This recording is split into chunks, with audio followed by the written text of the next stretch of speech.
Hello class, I'm going to go through your histology packet right now.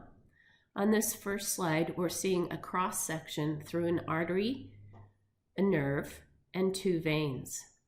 The structures here at the end of the dashed pointers are veins. I can tell this because they don't have a very thick tunica media and they look collapsed. The structure over here at the end of the solid pointer is pointing to an artery. I can tell because of the thick tunica media. Then lastly, at the end of this dotted pointer, these cross sections are through nerves.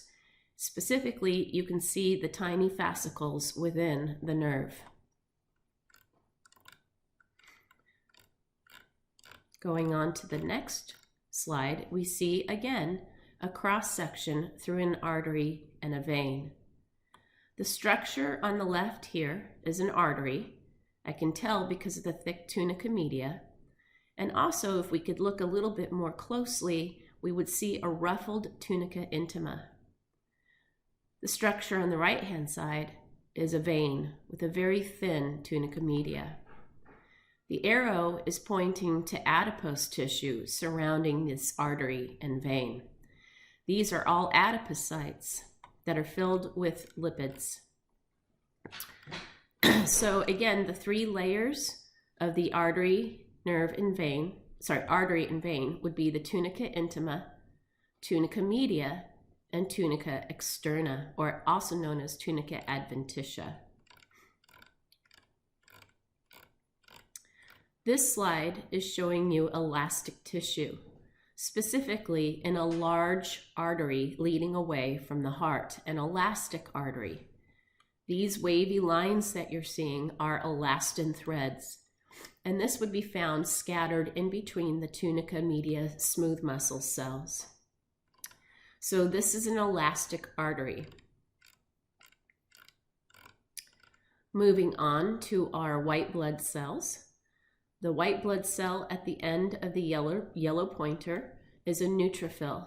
I can tell this because it's polymorphonuclear, meaning it has multiple lobes to its nucleus. At the end of the red pointer, I'm seeing an eosinophil. The eosinophil has a bilobed nucleus, and we see that it has granules inside the cytoplasm that take on the red stain called eosin. Eosinophils will help fight intestinal flukes, worms that might invade your gut.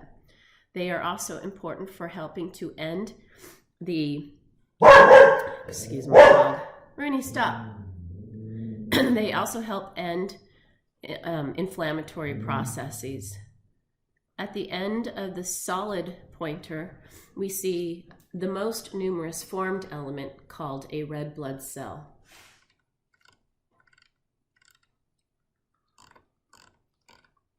And a red blood cell, of course, is important for improving how much oxygen your blood can transport. We call this oxygen carrying capacity.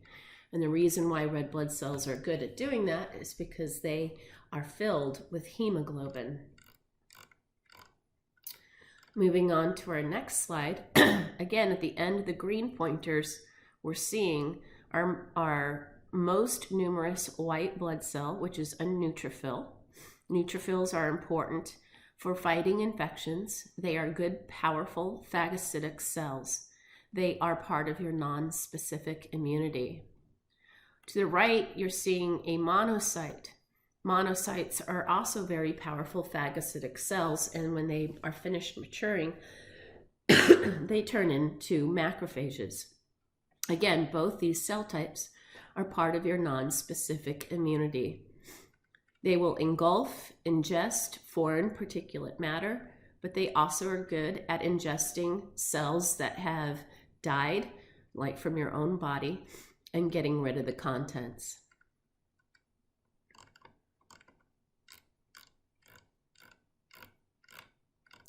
Here is a white blood cell that is part of your specific immunity. This is a lymphocyte.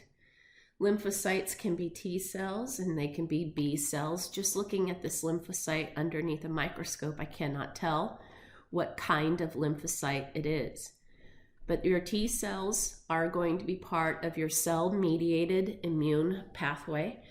They are going to attack cells that might be infected with viruses. They can also attack cancer cells. And they basically kill the cell that is infected by telling it to insert aquaporins and commit cell suicide. It's quite gruesome, actually. If it's a B cell, B cells will mature into plasma cells, and we say they are part of your humoral mediated pathway. They release antibodies that are in your bloodstream, and antibodies have many functions, more of which you will learn in microbiology. But one thing antibodies can do is target an antigen for destruction by some of the non-specific white blood cells I've already talked about, like neutrophils and macrophages. This is a cross-section through a nerve. All of these individual structures here are axons in the center with a surrounding myelin sheath. This entire collection here would be a fascicle, a collection of axons that are bundled by perineurium.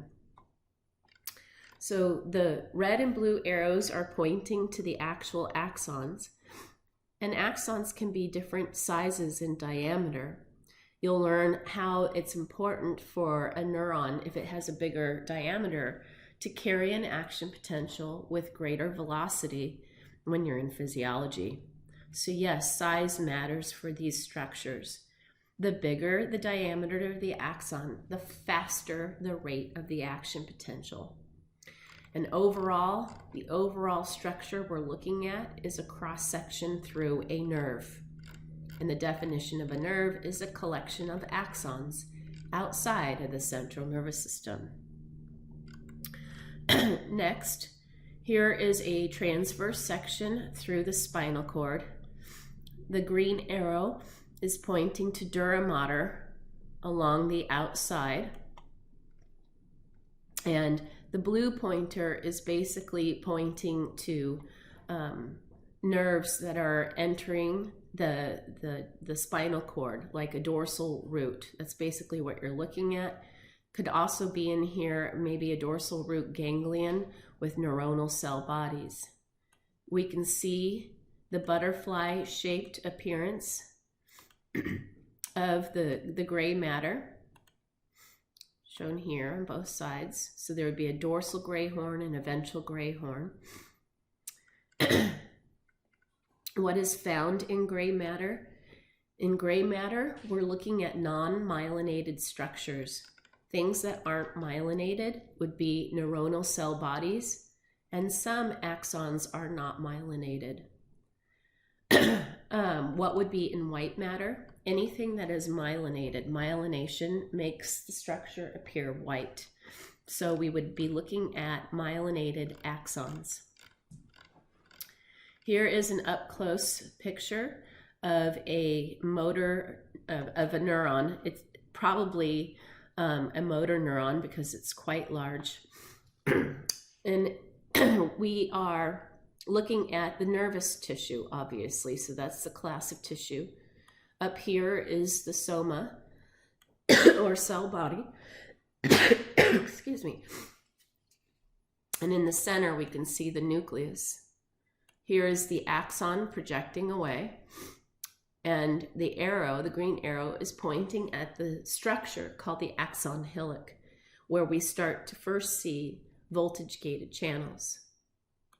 Doesn't look like it, but this is probably one of our most abundant types of neurons, called a multipolar neuron. So what happens at the axon hillock? That's where the action potential can first be generated, because we find voltage-gated channels there. Here again is another view of these multipolar neurons, just a more distant, less magnification. So again, they are part of the nervous tissue. Where would we find these? neurons? Well, brain and spinal cord, to be most succinct.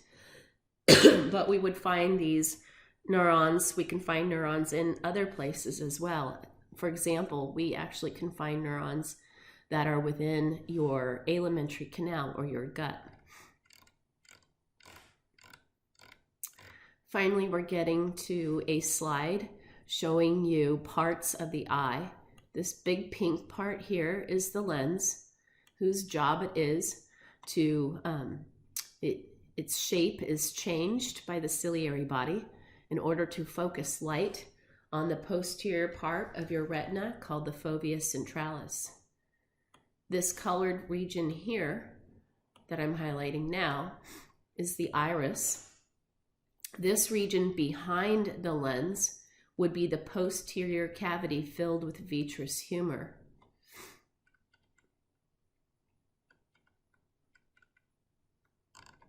So what's the job of the iris? The job of the iris is to control the diameter of your pupil, which would be this area in between the iris.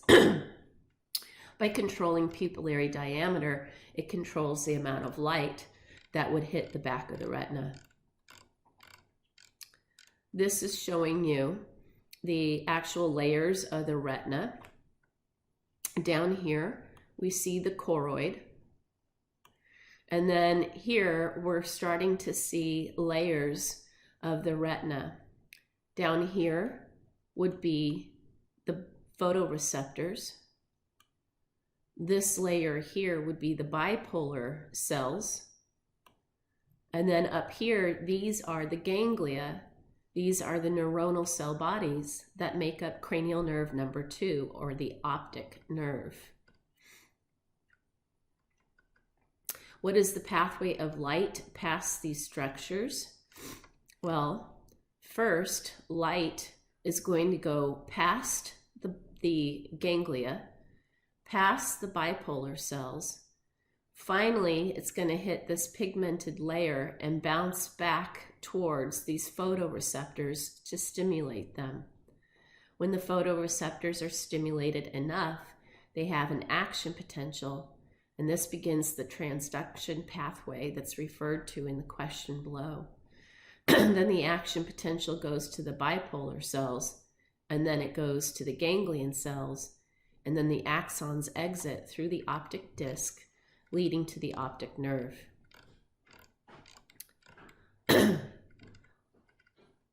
Now, this is another picture of the eye.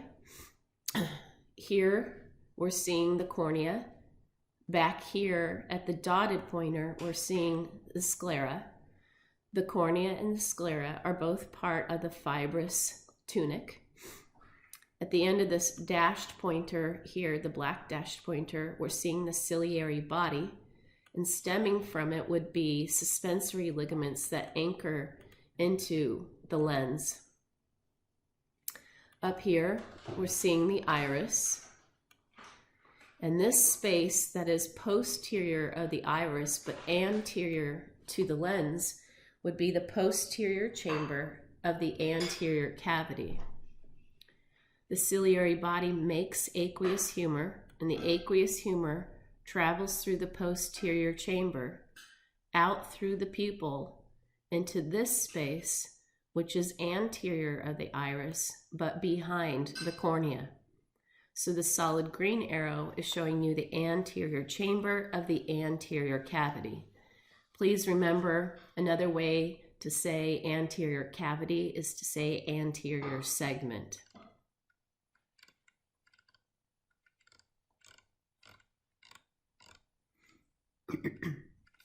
Last slide.